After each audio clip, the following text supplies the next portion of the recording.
사랑은 오래 참고 사랑은 온유하며 시기하지 아니하며 사랑은 자랑하지 아니하며 교만하지 아니하며 무례히 행하지 아니하며 자기의 유익을 구하지 아니하며 성내지 아니하며 악한 것을 생각하지 아니하며 불의를 기뻐하지 아니하며 진리와 함께 기뻐하고 모든 것을 참으며 모든 것을 믿으며 모든 것을 바라며 모든 것을 견디느니라.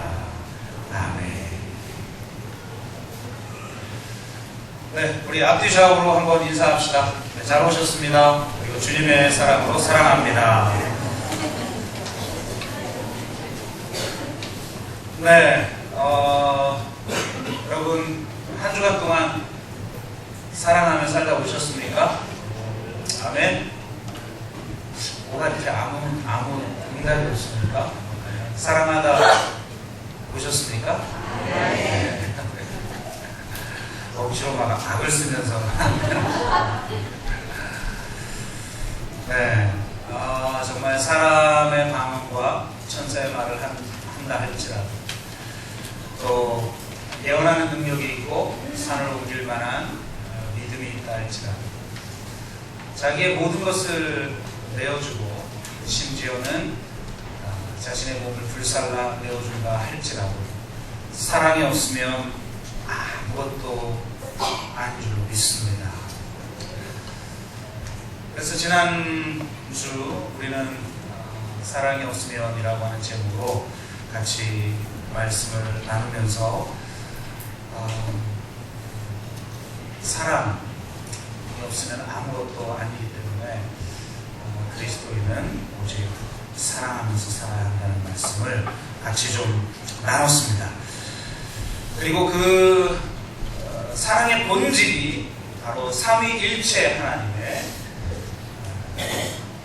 상호내주, 즉 자신을 완전히 비워내는 고통을 통하여서 상대로 채우는 이 자기 비움과 자기 내어줌이 없이는 삼위일체 하나님이 존재할 수 없었다는 것. 그래서 사랑의 본질 안에는 고통이 있고 사랑의 본질 안에는 오래 참음이 있다.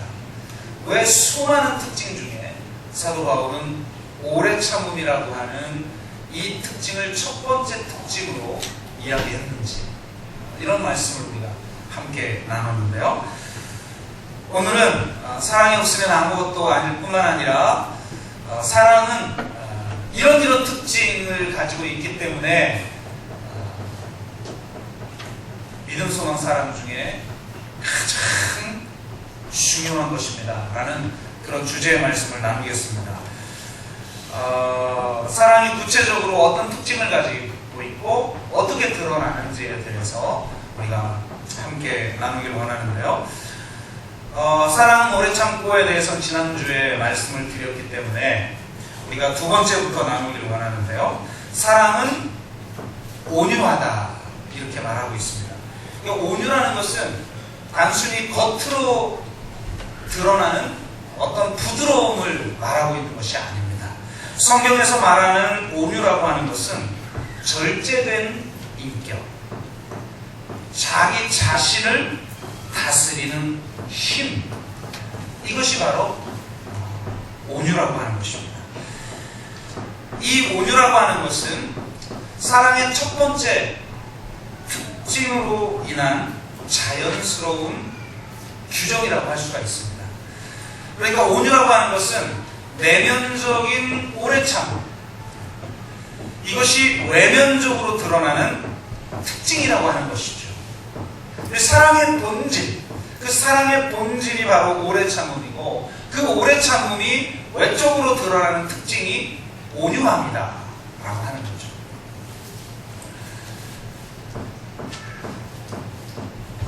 온유는 타인의 안녕에 대한 순수하고 이타적인 관심이라고 할 수가 있습니다. 돌아올 이익을 계산하지 않기 때문에 오래 참을 수 있고 부드러울 수 있고 자신을 다스릴 수가 있는 것이죠. 자기 중심적인 사랑은 역설적이게도 자신을 다스리기 찾기가 어렵습니다. 참 이게 놀라운 역설인데요. 자기에게 관심 갖는 사람일수록 자기를 다스리는 힘이 약합니다. 여기서 말하는 자기를 다스리는 힘이라고 하는 것은 사랑의 능력을 말하는 거죠. 성공하기 위해서 자기를 다스리는 것은 될 수도 있어요. 그래서 많은 사람이 자기 개발을 통해서 성공하죠. 근데 놀랍게도 그렇게 성공하는 사람이 사랑은 잘 못해요. 그래서 밖에서 성공하는 사람들이 집에선 사랑을 못해서 가정이 다 깨어지죠. 이게 현대에 우리들이 존경한다고 하는 성공한 사람들의 아주 중요한 특징들이라고 할 수가 있겠습니다. 그러니까 진정한 사랑하는 능력으로서의 자기를 다스리는 능력, 이것은 도리어 자기 중심적인 사랑으로는 이룰 수 없다는 거죠. 왜냐하면 계산적인 마음으로 인해 손해를 입거나 피해를 당하는 것에 대한 억울함과 분노가 그 안에 끊임없이 일어나기 때문입니다. 도리어 온전히 타인의 안녕을 바랄 때 역설적이게도 자신을 통제할 수 있는 거죠. 도리어 온전하게 타인의 안녕을 구하는 이타적 사랑을 할 때 자기 자신을 다스릴 수가 있게 된다는 겁니다. 이걸 바로 성경은 온유라고 하는 것입니다. 여러분, 사랑은 오래 참고 사랑은 온유한 것입니다.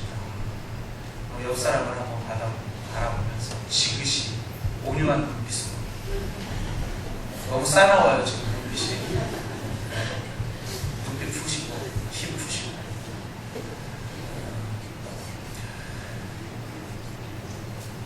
세 번째 특징은 사랑은 시기하지 아니합니다. 질투는 이웃이 지닌 것을 자기가 소유하지 못한 사실에 대해서 슬퍼하는 것이고, 시기는 자기가 갖지 못한 것을 이웃이 가진 것에 대해서 슬퍼하는 것이다. 이런 규정이 있죠. 그러니까 질투는 자기 자신에게 초점이 있는 거예요. 남이 있는데 나에게 없다는 거죠. 근데 시기는 뭐냐면 내게 없는데 저 인간은 가지고 있다는 거예요. 그러니까 초점이 시기는 타인에게 있는 거죠. 그래서 이 시기심의 마음은 바로 다른 사람이 더 많이 가지는 것, 다른 사람이 잘 되는 것에 대해서 한탄하는 마음이 바로 시기인 거예요. 나는 없는데, 나는 잘 안 되는데 왜 저 사람은 가지고 있고 왜 저 사람은 잘 되지? 이게 시기심인 거죠. 그래서 시기심의 본질은 어떤 대가를 치르더라도 경쟁자를 해롭게 하고 싶은 그런 마음인 것입니다. 그렇기 때문에 시기하는 사람에겐 결국 기쁨이라는 게 존재하지 않죠. 오라를 감추는데 에너지를 다 쓰기 때문에 그렇습니다. 그래서 시기심을 가진 사람들의 영혼엔 활력이 없죠. 그렇기 때문에 우리가 이 자기 중심적인 사고를 극복하고 자기 자신과 타인을 있는 그대로 인정하는 게 굉장히 중요하다고 할 수가 있습니다. 여러분, 우리가 신앙생활을 한다는 것은 새로운 가족 안으로 진입하게 된다는 거예요. 한국교회의 구원론은 오직 개인 구원밖에 없어요. 내 개인의 죄가 용서받고 나는 죽어서 천국 가는구나. 이거밖에 없으니까 이 성경의 본질인 삼위일체 하나님의 공동체성, 그리고 그 사람을 통해 이루신 새로운 공동체에 내가 편입되어져서 진정한 사랑의 관계를 맺는 것으로서의 구원이라는 개념이 별로 없죠. 성경은 그것을 핵심적으로 이야기를 하고 있는데, 이 구원이라는 것은 새로운 가족 공동체에 내가 입문하는 거예요. 가족은 시기하지 않죠. 여러분, 내 자식이 잘 되는데 잘 되는 게 아주 그냥 메아리 그런 거 있어요? 있나요? 나는 뭐 사랑도 받아본 적도 없고 유명해지도 성공하지 못했는데 내 자식은 막 성공해. 막 시기심에 막 들다. 없죠? 왜? 가족이니까. 여러분 형제 중에 잘 나가고 세상적으로 성공하면 배가 아픕니까?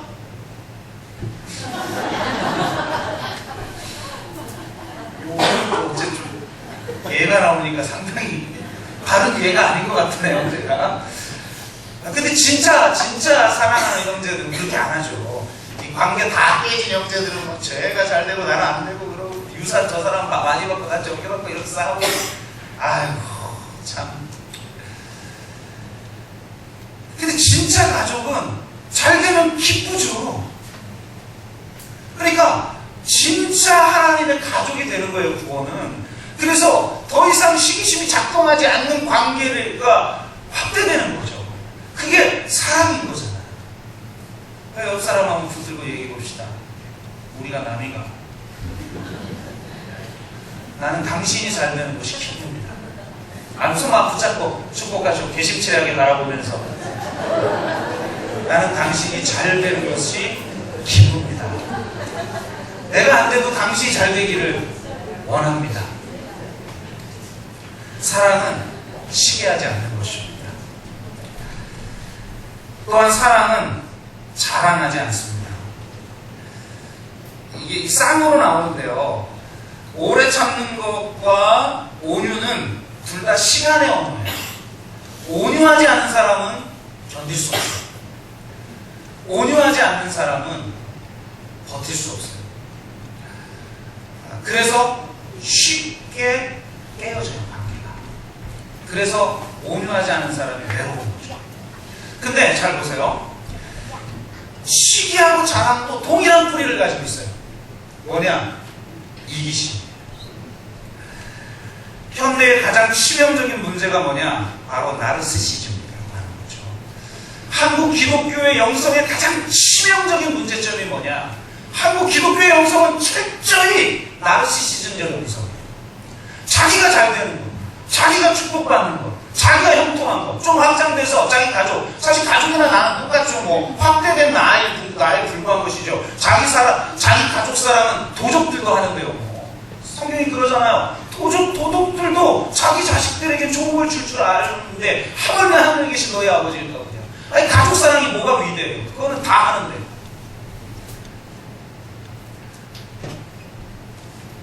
왜 내 가족이 잘 되고 내 가족이 형통함, 그 이상에 대한 윤리가 별로 없어요. 삶의 목적이 결국 자기 사랑인 거죠. 자기 사랑은 곧 자기 자랑인 거예요. 똑같은 겁니다. 사랑의 행위나 의로운 행위를 할 때조차도 관심이 뭐냐면 그렇게 하고 있는 나 자신을 과시하는 거예요. 그러니까 실제로 중요한 건 의로운 걸 행하는 거나 사랑을 베푸는 게 아니에요.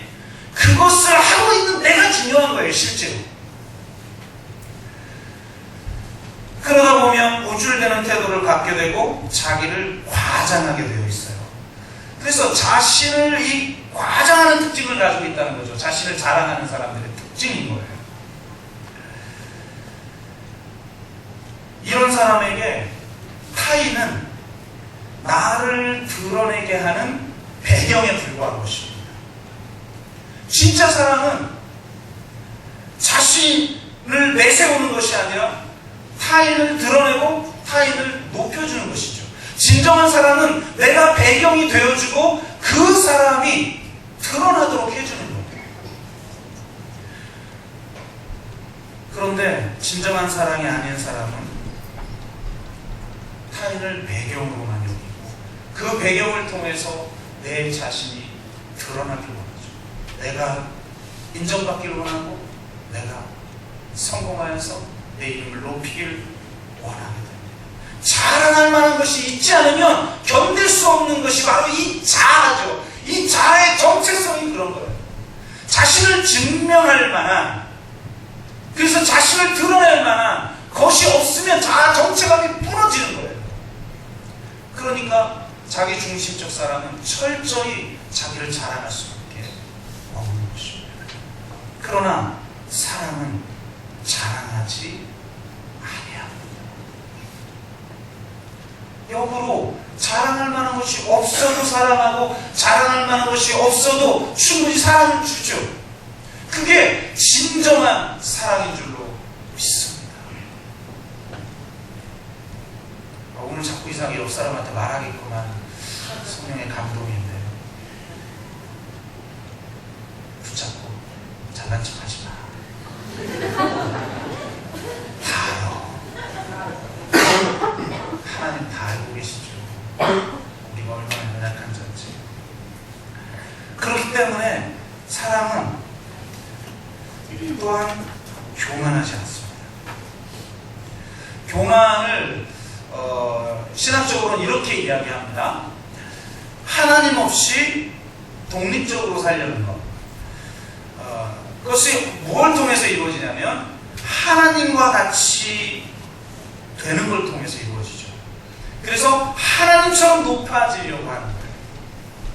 이걸 교만이라고 그러죠. 결국은 하나님을 거역하는 것을 통해서만 이게 가능하니까 하나님을 거역하게 된 거죠. 이게 창세기에 나타난 죄다. 이렇게 우리가 생각하잖아요. 그것을 이 사랑과 빗대어서 이야기를 하면 뭐냐? 결국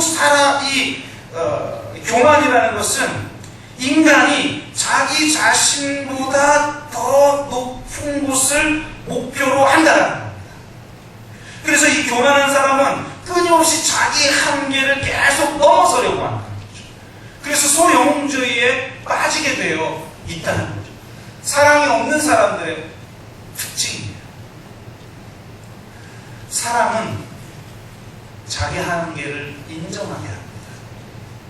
지금 나의 못난 모습, 지금 나의 연약한 모습, 지금 나의 실패한 모습을 있는 그대로 인정해요. 사랑이 부족한 사람들은 그 인정 못해요. 왜? 교만한데? 그 교만에 합당한 모습이 나에게 있어야 되고 타인에게 있어야 되는데 그게 없단 말이에요. 그럼 사랑할 수 없는 거예요. 나의 그 교만의 그 기준에 맞지 않는 사람을 사랑할 수도 없고 그러지 않은 나 자신을 사랑할 수도 없는 거예요. 진정한 사랑을 하게 되면 자기 자신을 인정합니다. 자신의 한계를 인정합니다. 그리고 자신의 한계를 있는 그대로 드러냅니다. 감출 필요가 없습니다. 그리고 도움을 요청합니다. 도움이 필요하지 않은 존재는, 타인의 사랑이 필요하지 않은 존재는 단 한 명도 존재하지 않습니다. 왜요? 우리는 더 부족한 사람이에요. 그래서 사랑을 주려고만 하면 사랑할 수 없어요. 사랑을 받을 줄도 알아야 돼요. 많은 분들 중에 이렇게 베풀기 좋아하는 분들이 있는데 신기하게 베풀기 좋아하는 사람들을 보면 또 타인이 자기에게 베풀 때는 그거 거부해요. 왜 그런 거죠? 내가 사랑을 받을 줄 아는 사람이 진정으로 줄 줄 아는 것입니다. 내가 받을 줄 모르는데 주려고만 하는 사람은요, 그 주는 걸 통해서 자기를 입증하려고 하는 거예요. 진짜 사랑은 자신이 연약하다는 걸 아는 것이고, 자신이 연약한 걸 있는 그대로 드러내는 것이고, 그래서 요청할 줄 아는 거예요. 당신의 사랑이 필요하다고, 내가 부족하다고, 내가 연약하다고, 내가 외롭다고 말할 줄 알고 드러낼 줄 아는 사람이죠. 요청할 줄 아는 사람이에요. 사랑을 먼저 우리가 받아야 됩니다. 사도 바울 보세요. 사도 바울이 뭐라고 말하냐면, 내가 붙잡힌 바 된 그것을 잡으려고 쫓아간다. 신앙은 뭐냐? 붙잡힌 바 된 것을 잡으려고 쫓아가는 거예요. 신앙은 내가 먼저 붙잡혀야 되는 거예요. 하나님의 사랑에, 그 십자가의 사랑에 내가 완전히 붙잡혀야 되는 거예요. 그 사랑에 내가 완전히 붙잡힌 바 될 때, 그 붙잡힌 바 된 것을 또 잡으려고 쫓아가는 게 신앙이에요. 어떻게 사람을 낳는 어부가 되는가? 내가 먼저 진정한 어부이신 하나님의 그 사랑에 낚인 물고기가 되어야 되는 거죠. 내가 그분의 사랑에 완전히 사로잡힌 자가 내가 될 때 그것을 붙잡으려고 쫓아가는 거예요. 이 사랑을 경험하지 않고는 어떤 지식도, 어떤 내 객관적인 나의 행동도 진정한 사랑일 수 없고 사람을 변화시킬 수 없다는 겁니다. 그래서 여러분, 사랑 받는 데 목숨을 거시길 주의 이름으로 축복합니다. 내가 그 그리스도의 사랑에 충만해 있느냐? 그 사랑에 충만하면 할수록 겸손해지는 거죠. 왜? 충만하면 충만할수록 그 사랑이 더 필요한 존재라는 걸 내가 더 절실하게 느끼게 돼요. 사랑이 없기 때문에 교만할 수 있는 것이고, 사랑이 없기 때문에 계속 높아지려고 하는 것입니다. 여러분, 사랑은 교만하지 아니합니다. 진정으로 먼저 사랑을 받아 사랑할 줄 아는 저와 여러분 되시기를 주의 이름으로 축복합니다. 또한 사랑은 무례히 행치 아니하는 것입니다. 무례히 행치 않는다라는 것은 문자적으로는 질서를 존중한다 이런 의미를 가지고 있는데요. 이것은 단지 어떤 외적인 질서를 지키는 것을 의미하는 게 아니에요. 이것은 바로 타인에 대해서 존중하는 거예요. 타인에 대해서 존중하는 것에서 나온 행위, 이게 무례히 행치 아니하는 거죠. 타인에 대한 존중이 없을 때는 평소의 질서를 지키는 것 같고 예의를 지키는 것 같지만 결정적일 땐 단 한순간에 그걸 무너뜨립니다.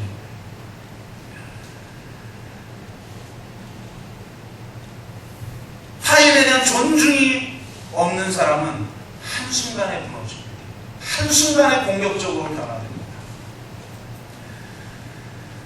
사랑은 타인에 대한 존중이며 상대에 대해서 예를 다해 대하는 것이죠.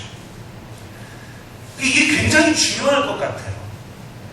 여러분, 우리는 형식보다 내용이 중요합니다 이렇게 말을 하는데요.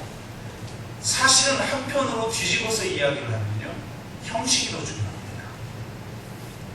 그 내용에 걸맞는 형식. 왜 예수님이 검은 검으로 망한다고 했습니까? 왜 하나님의 나라를 이 땅에 이루는 것이 검을 통해서는 안 된다고 말합니까? 그것은 진정한 내용을 담는 형식이 적합하지 않은 거예요. 진정한 그 사랑에 걸맞는 예의가 있지 않으면 사랑이 아니라는 거예요. 저는 한국교회가 이 부분에 대해서 굉장히 잘 못한다고 생각해요. 여러분, 이거 심각하게 생각해야 합니다. 제가 지금 입술도 트고 막 그랬는데, 이번 주에 제가 미리 광고한 것처럼 성교적 교회로 온 마지막 종강 수련회를 다녀왔는데, 그때 제가 사실은 발제를 맡았어요. 발제를 맡아서 완전히 밤새서 발제를 하고 수련회를 갔는데, 또 마지막 종강이라고 잠을 안 자요. 그래서 거의 이틀 밤을 이제 새다시피 하고, 이제 이렇게 그 영향이 이제 좀 나타나고 있는 것인데, 그때 이 교수님께서 해주신 최근 강의를 위해서 준비한 PPT를 잠깐 봤어요. 그 사진을 좀 찍어놔야 되는데 제가 이 기억력이 좀 없어서. 근데 이게 굉장히 심각하더라고요. 이 PPT에 최근 통계를 이렇게 내는데, 여러분 지금 이게 얼마나 심각한 정도냐면, 기독교에 대한 반감이, 그리고 잘 보세요. 우리가 전도할 때 가장 전도하면 된다, 그리고 전도의 필요성을 이야기하면서 이야기하는 것 중에 뭐냐면, 사람은 다 종교적이라는 거예요. 그죠? 왜? 하나님의 형상대로 지음받았으니까. 그죠? 그래서 사실은 무신론은 존재하지 않는다는 거예요. 비종교인만 있을 뿐이지. 모두가 다 하나님의 형상으로 종교가 필요한 거예요. 근데 아직 종교를 가지고 있지 않기 때문에 그들에게 전도를 해야 된다. 이 전도의 필요성에 대한 논리 중에 하나였어요. 놀라운 건, 사람들이 이제는 종교에 대한 혐오의 단계를 넘어서서 종교의 필요성 자체를 부인하게 돼서, 제가 그 통계를 보고 놀랐는데, 실제 종교를 가지고 있는 사람이 30%, 비종교인이 30%고요. 가장 많은 퍼센테이지가 무종교인이에요. 무종교인은 종교를 갖지 않는 사람을 말하는 게 아니에요. 완전히 종교의 필요성을 아예 인정하지 않는 사람들. 어마어마한 거죠. 왜 그들이 그렇게 됐습니까? 누구의 책임입니까? 하나님이 그 책임을 그들에게 묻습니까? 성경은 그렇게 말하지 않아요. 하나님은 그 책임을 우리에게 묻는 거예요. 믿는 사람에게 묻는 거예요. 우리가 과연 온전한 사랑을 보여주었는가? 사람을 사랑하지 않으면서 하나님을 사랑한다는 건 거짓말이라는 거예요. 그러면 한국교회가 지금 하나님을 사랑한다는 건 거짓말이죠. 한국 기독교가 지금 보이고 있는 이 공격적인 모습, 이렇게 혐오를 표출하고 있는 이 모습은 치명적입니다. 사람들에게 기독교가 너무나 무례하게 느껴지는 거죠. 왜 무례한지 아십니까? 교만하기 때문입니다. 여러분, 교만의 아까 사랑은 교만하지 아니하며라고 말했는데요. 교만의 가장 심각한 문제성이 뭔지 알아요? 교만의 가장 큰 심각한 문제성. 자신만 옳다는 독성이에요.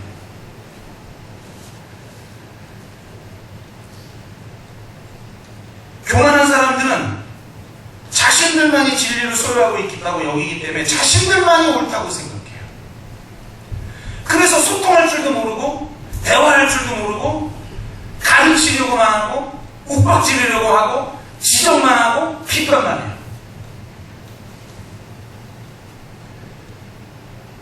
그러니까 기독교가 지금 이 사회에 한마디로 꼰대 역할을 하고 있는 거죠. 꼰대를 누가 좋아합니까?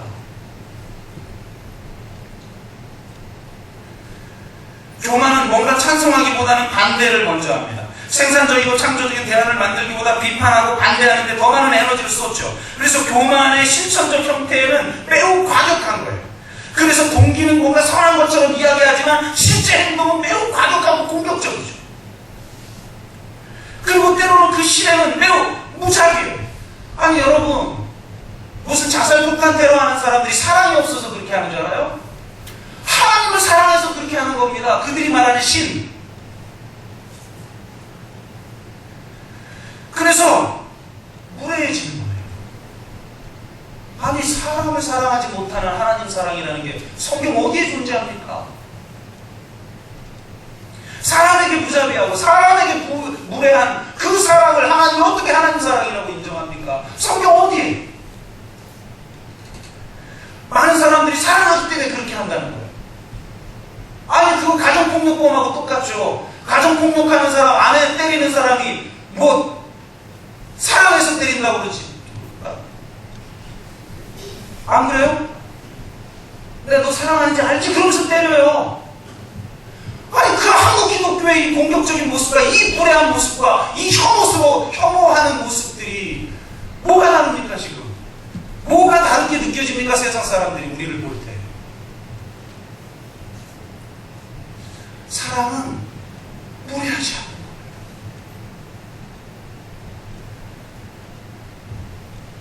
진정한 타인에 대한 존중이 있을 때만 무례하지 않을 수 있어요. 정말 여러분 진정한 진리를 안다고 진정한 사랑을 안다고 그걸 모르는 사람들을 우습게 보고 죄인으로 보고 마귀로 보고 절대 그렇게 생각하지 않아요. 진정한 사랑이 아니에요. 진정으로 그들을 존중하고 그래서 전도할 때 온유함과 존경함으로 하라고 말하잖아요. 사랑은 무례히 행치 않는 겁니다. 그리고 자기의 유익을 구하지 않는 것입니다. 자기 유익과 자기 만족을 추구하는 것은 사랑이 아니죠. 많은 경우 나는 당신을 원해 이 말이 뭐냐면 진짜 원한다는 게 아니에요. 당신은 원해 I want you. 이게 뭐예요? 당신은 내게 계속적인 사랑을 주어야 해. 당신은 내게 계속적으로 만족을 주어야 해 라는 말이죠. 사실 나를 실망시키지 말아야 돼. 나에게 계속 사랑을 줘야 돼. 그런 사람으로서 네가 필요한 거예요. 우리는 나를 힘들게 한 사람 필요로 하지 않아요. 그건 아가페의 사랑이 아니라 에로스의 사랑이죠. 참 사랑은 자기 유익을 구하지 않는 것입니다.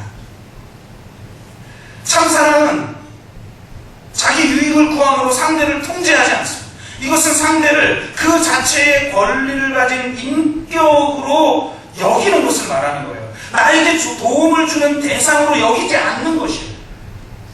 그런 사랑은 상대를 대상화하고 상대를 도구화하고 상대를 수단화하는 거예요. 사실은 나의 만족을 위해서 너가 필요한 거죠. 그 사람의 만족을 위해서 내가 그 사람의 필요가 되어주고 싶은 게 아니에요. 이건 정말 특히 우리 남자들에게 많아요. 강력해요. 우리 남자들은 특히 회개를 많이 해요. 왜냐하면 본능적으로 그게 강해요. 나를 채워줄 상대로서의 여자가 필요한 거죠. 그러니까 사랑하기 때문에 네가 필요한 게 아니라 네가 필요하기 때문에 사랑하는 거예요. 아닌가? 제가 남자기 때문에 남자를 알아서 하는 말이에요. 자기의 유익을 구하지 않고 상대를 있는 그대로 사랑하고 그 자체의 권리를 가진 인격으로 존중해 주는 거예요. 그게 사랑이에요. 사랑은 성내지 아니합니다. 성내지 아니한다는 것은 이 성낸다는 건 뭘 말하냐면 날카롭게 반응하고 신랄하게 비판하는 거예요. 과민하게 반응하는 거예요. 설교를 하는 저도 부끄러워요. 찔리죠. 사랑은 성내지 아니합니다. 다른 사람에게 지나치게 짜증을 내거나 화를 내지 아니한다고 말합니다. 사실 이거는요, 자기 자랑하고 똑같은 거예요. 부정적인 형태로 자기를 과시하고 자기를 드러내는 거예요. 우리가 화를 내면서 성을 내면서 상대에게 이런 메시지를 던지는 거죠. 내가 지금 얼마나 상처받는 줄 알아? 너 때문에 지금 내가 얼마나 상처를 받았는 줄 알아? 상처받은 자기 자신을 드러내고 전시하고 과시하는 거예요. 자랑하는 거예요. 좋은 것만 자랑하는 게 자랑이 아닌 거예요, 여러분. 결국 자기의 유익을 구하기 때문에 날카롭게 반응하고 신랄하게 비판하는 겁니다. 자기 유익이 좌절된 것에 대한 보복이 바로 성을 내는 것입니다. 원칙적으로 돌아가면 오래 참음과 온유의 미덕이 없기 때문에 나타나는 현상이죠. 오래 참음과 온유의 부재는 성내는 것으로 나타납니다.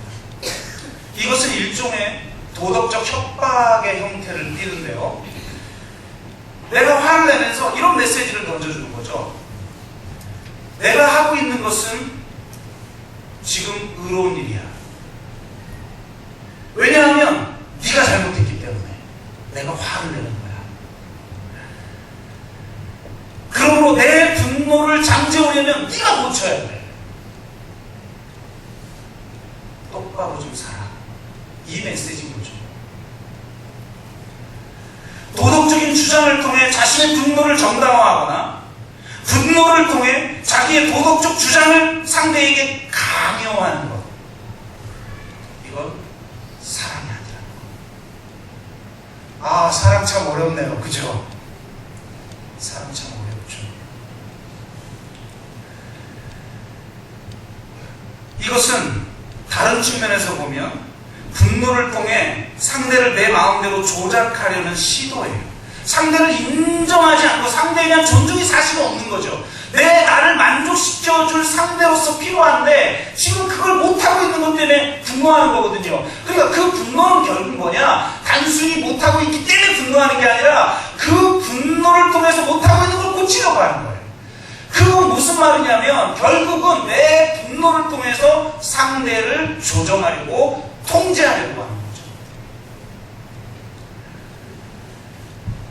내 뜻대로 되지 않는 상대를 통제하기 위해 분노를 사용하고 있는 겁니다. 이것은 바로 자기 상처의 과시를 통해 뭔가 보상을 받으려는 행위인 거예요. 결국은 자기 유익을 구하는 거예요.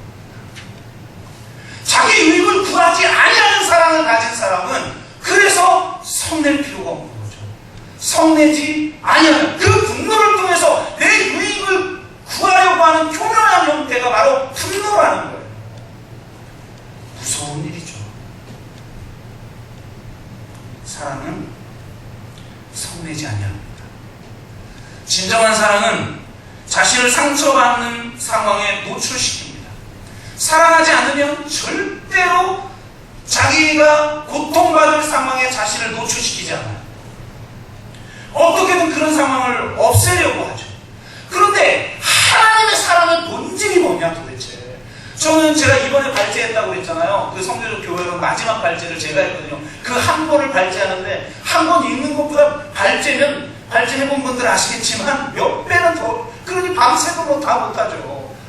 제가 죽는 줄 알았는데, 여러분, 기독교의 하나님과 이 세상의 하나님의 결정적 차이점이 뭘까요?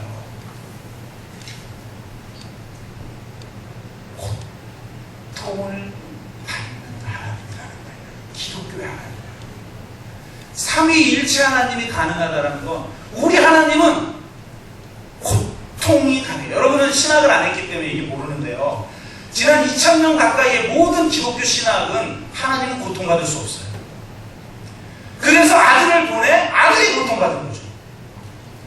근데 우리가 믿는 삼위일체 하나님은 하나님이 고통받아요. 이 하나님이 고통받는다는 사실을 알지 못하기 때문에 이 세상의 고통의 문제에 대해서 뭔가 대응을 하지 못하는 거예요. 한국교회는. 죄의 문제는 대응을 잘하죠. 여러분, 죄의 문제가 더 깊어요? 고통의 문제가 더 깊어요?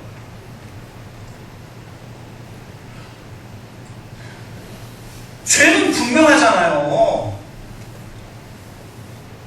그래서 나 고치면 되는 것이고 용서받으면 되는 거잖아요. 근데 고통의 문제는 내가 용서받는다고 되는 문제가 아니잖아요. 이 고통의 문제는 더 신비한 거예요.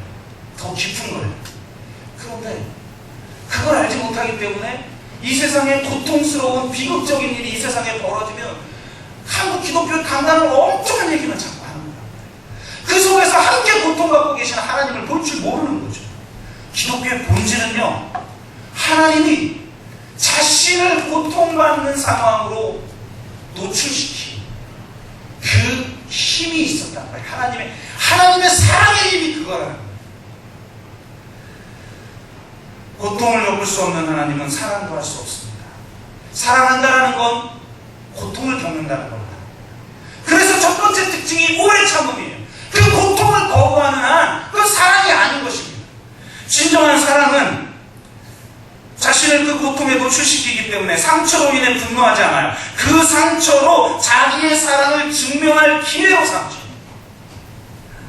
그래서 상처받을 용기, 미움받을 용기, 그것이 사랑인 것입니다. 그것이 있을 때 성내지 아니할 수 있습니다. 여러분, 이런 하나님의 사랑에까지 나아갑시다. 성내놓고 너 때문이야. 이거 상대를 공격하는 것이고 상대를 통제하는 것이고 상대를 조정하려고 하는 것이고, 그럼 자기 유익을 구하는 거예요. 나를 사랑해줘. 왜 나를 만족시키지 못하는 거야? 라고 분노하는 거죠. 사랑이 아닙니다. 사랑은 도리어 그 고통의 상황으로 나를 내어주는 것입니다. 그게 십자가였습니다. 얼마나 하나님이 고통스러운지 아들이 십자가에 달릴 때 이 천지가 다 어두워졌어요.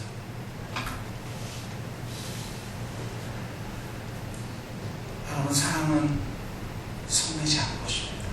제가 설교를 하면서도 찔립니다. 성내지 아니하는 것입니다. 또한 사랑은 악한 것을 생각하지 아니하는 것입니다. 여기서 악한 것을 생각하지 않는다는 건 내 안에 있는 어떤 이걸 생각하지 않는다, 이런 것이 아니라 원어적인 의미에서는 뭐냐면 타인의 잘못에 집중하고 그것을 깊이 생각하고 그 타인의 잘못에 대해서 분노하고 그 타인의 잘못에 대해서 계산하는 태도예요. 사랑은 이걸 하지 않는다는 거예요. 악한 것이란 뭐냐? 타인의 잘못을 깊이 묵상함으로 그 상처에 총계를 더해가는 거예요. 주님을 묵상해도 시원치 않을 판에 그가 나에게 준 상처를 깊이 묵상하니 상처의 총계가 계속 부풀려지고 계속 커지고, 그렇게 나에게 상처를 준 그 사람을 사랑할 수 없는 거예요.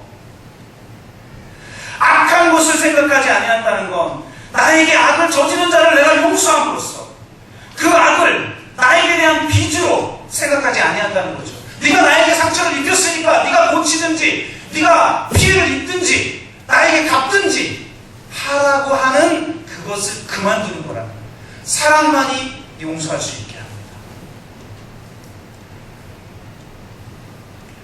상대방이 저지른 악행을 더 이상 계산하는 것을 그만두도록 하는 힘은 사랑에서만 나옵니다. 우리가 악한 것을 생각하는 이유는 성내기 위해서예요. 여러분, 자기의는 타인의 악과 반드시 쌍을 이루게 되어 있어요. 자기가 의롭다고 하는 생각일수록 타인에 대한 정죄가 강해요. 사랑할 수 없는 거죠. 기독교의 의는 사랑에서 나오는 의입니다. 기독교의 의는 나는 옳고 저 사람은 잘못했어라고 하는 이문법적인 그 대립구도를 깨트려버리고 십자가에 못 박아버리는 의입니다. 그건 사랑만이 가능합니다. 그것을 넘어서게 하는 힘은 오직 사랑입니다. 이 사랑이 없으면 아닌 것입니다.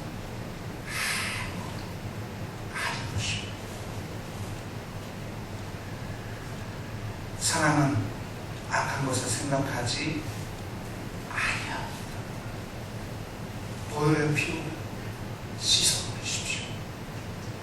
하나님의 사랑으로 나를 완전히 채워서 더 이상 그가 나에게 준 피해를 계산하지 않고 더 이상 내 유익을 구하지 아니야. 성내지 아니야. 사랑하는 저와 여러분 되시길 주의 이름으로 축원합니다. 또한 사랑은 불의를 기뻐하지 아니합니다.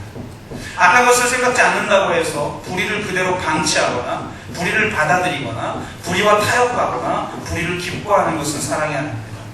진정한 사랑은 항상 정의와 함께 갑니다. 정의롭지 않은 사랑은 존재하지 않습니다. 이것을 개인적 차원으로 적용하면 두 가지를 나타낼 수 있는데요. 하나는 뭐냐? 타인이 나에게 불의를 행하는 걸 허용하지 않는 거예요. 무슨 말이냐? 타인이 지속적으로 가해자 위치에 있고 나를 피해자가 되게 하는 행위를 그만두는 거예요.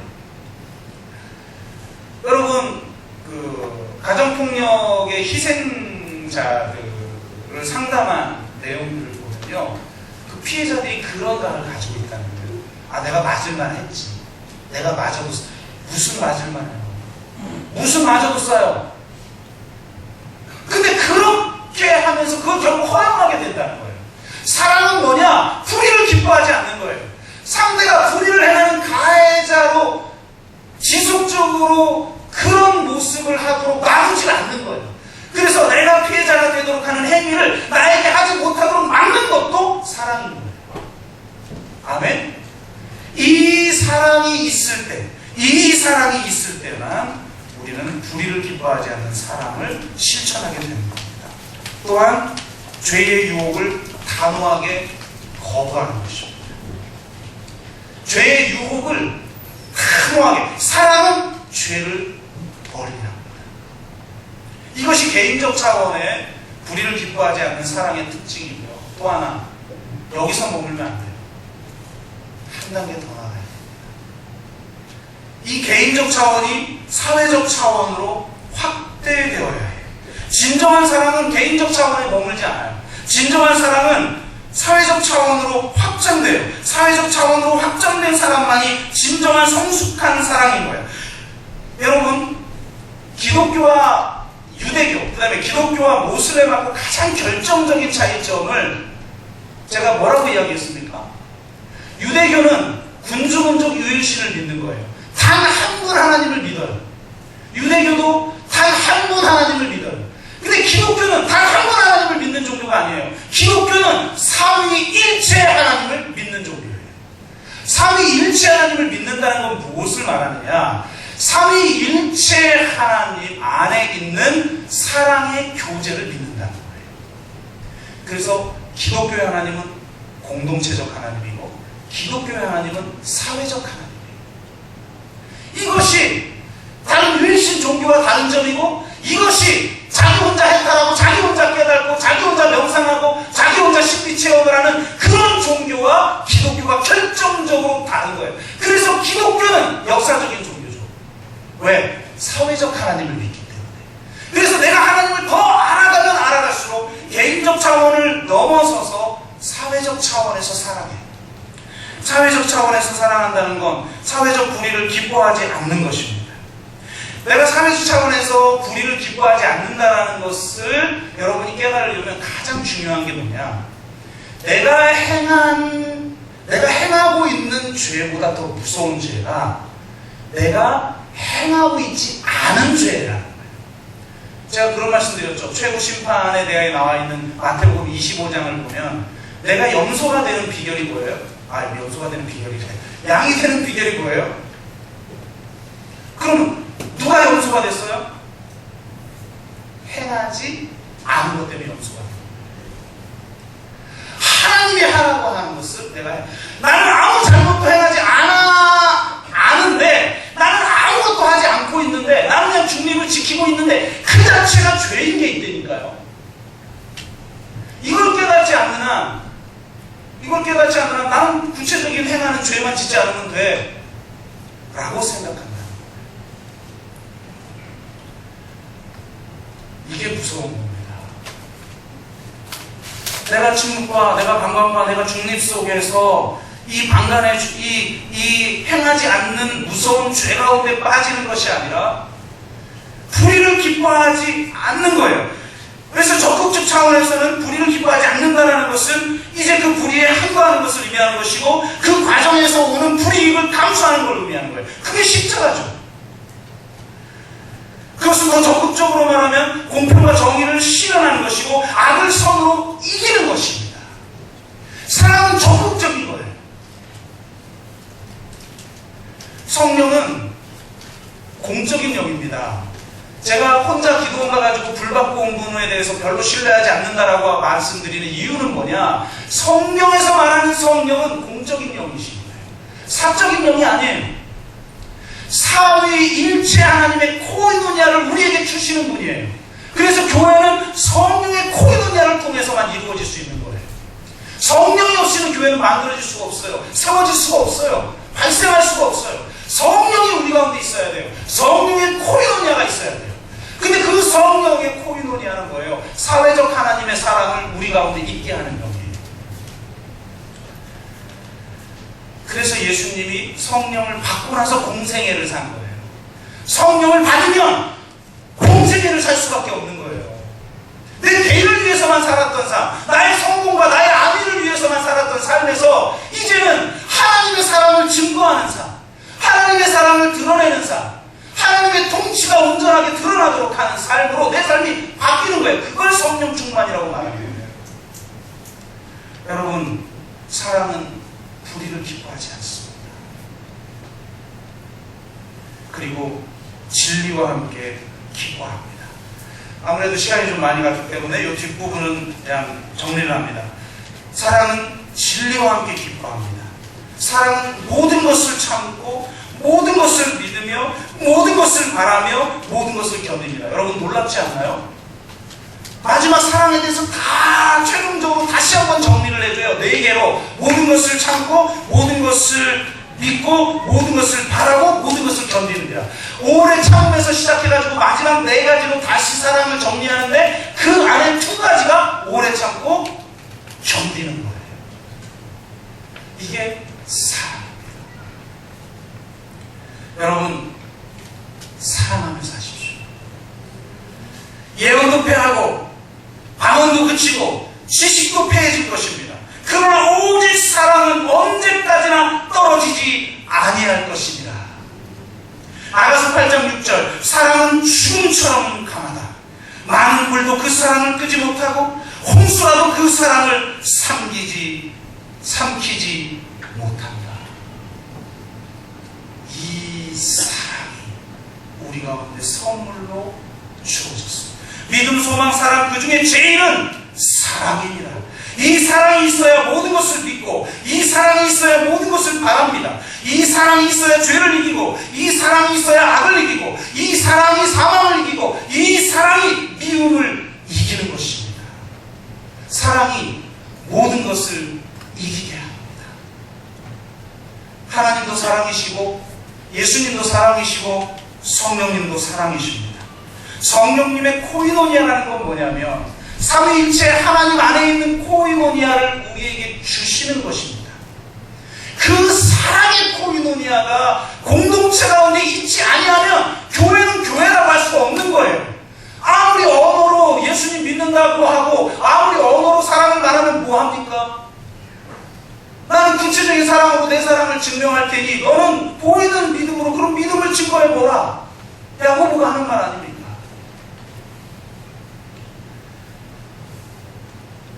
이 사랑이 교회 가운데 임할 때 모이게 힘쓰고 모여서 기도하고 서로 베풀고 서로 희생하고 심지어는 자기 재산을 자기 거라고 주장하지도 아니하며 물질을 통용하고, 그래서 세상 사람들에게 칭송받는 성령의 코이노니아의 공동체, 사랑의 코이노니아의 공동체가 교회인 거예요. 우리가 하는 말로 복음이 증거되는 게 아니라 우리가 하는 사랑으로 복음이 증거되어지는 것입니다. 이 사랑이 순환되는 공동체가 초대교회였어요. 이 사랑을 잃어버리면 교회가 아닌 거예요. 여러분, 성경에 처음으로 사도행전에서 처음으로 교회라는 말이 나온 데가 어딘지 알아요? 어딜 것 같아요? 한번 찍어보세요. 어디?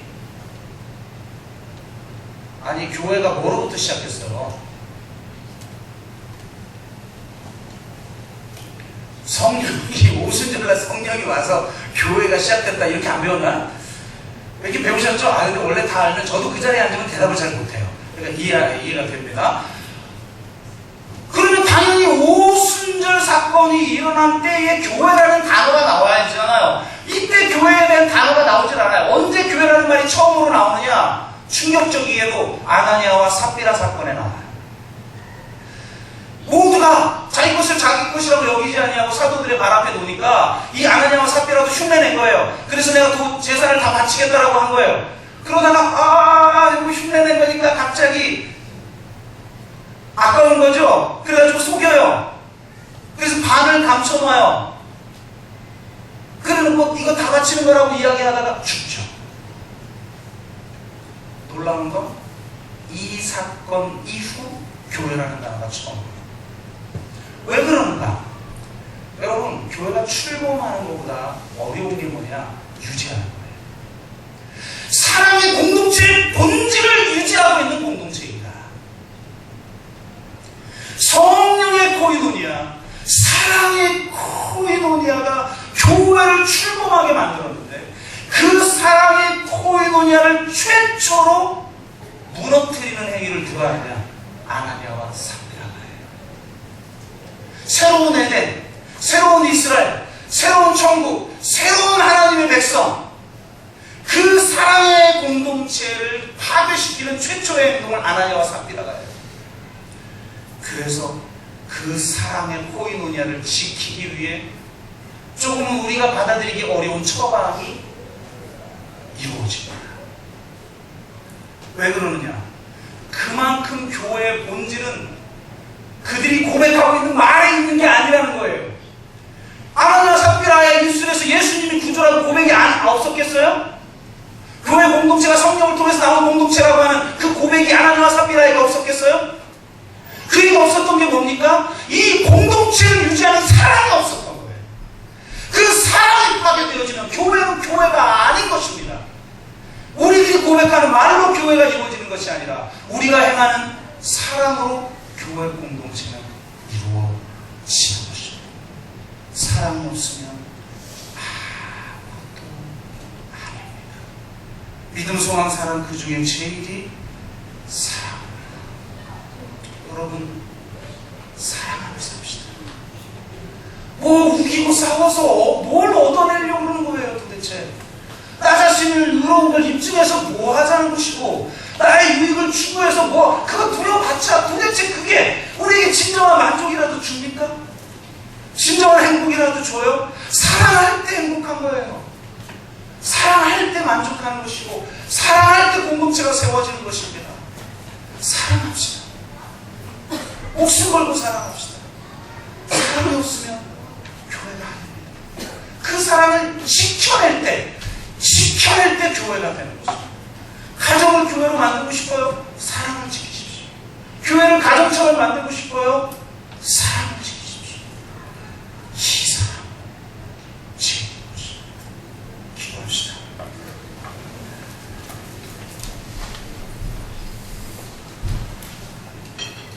기도하면서 혹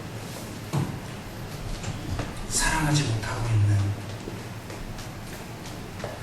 내 자신의 모습을 발견하셨습니까? 사랑은 오래 참습니다. 온유합니다. 시기하지 않습니다. 자랑하지도 않고 교만하지도 않고 무례히 행하지도 않고 자기의 유익을 구하지 아니하며 성내지 아니하며 악한 것을 생각하지 아니하며 불의를 기뻐하지 아니하며 진리와 함께 기뻐합니다. 모든 것을 참으며 모든 것을 믿으며 모든 것을 바라며 모든 것을 견디게 합니다. 사랑만이 영원하고 사랑만이 모든 것을 이기게 합니다. 하나님, 사랑하게 해주세요. 하나님, 그 사랑 때문에 내가 할 수 있는 최선의 삶을 행하게 해주세요. 사랑하며 살겠습니다. 이렇게 한번 기도하는 시간을 갖도록 하겠습니다. 같이 기도합니다. 하나님, 제가 오래 참지 못했습니다. 온유하지 못했고 시기했고 자랑했고 교만했습니다. 내가 무례히 행하였고 내 유익을 구하였고 성을 냈고 분노하였으며 악한 것만 생각하며 도리어 불의를 기뻐하면서 진리를 멀리하였습니다. 오 주님, 저 십자가의 자신을 완전히 내어준 사랑, 우리를 사랑하기 때문에 고통받는 하나님의 사랑, 우리를 하나님의 자녀 삼기 위해 자신의 생명까지 내어주는 그 희생적 사랑으로 나를 사랑하셨건만 우리가 사랑하지 못했습니다. 주님,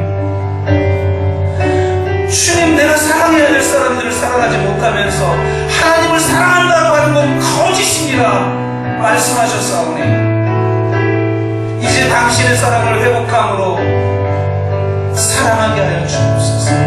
승리하게 하여 주옵소서. 사랑이 제일입니다. 사랑이 전부입니다. 사랑이 모든 것을 이기게 합니다.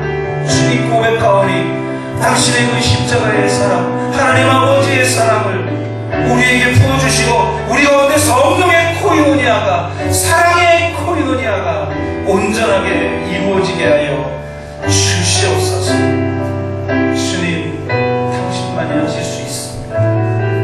역사하여 주옵소서. 주님, 다른 것 못해도 사랑하는 것만 잘하게 해주십시오.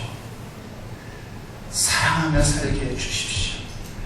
사랑으로 복음을 증거하게 해주시옵소서. 참으로 사랑이 온전하게 드러나는 우리의 가정, 사랑이 온전하게 드러나는 우리의 공동체 되게 하여 주시옵시고 이 세상이 하나님의 사랑으로 회복되는 놀라운 역사가 있게 하여 주옵소서. 감사드리며 예수 그리스도의 이름으로 기도드립니다. 아멘.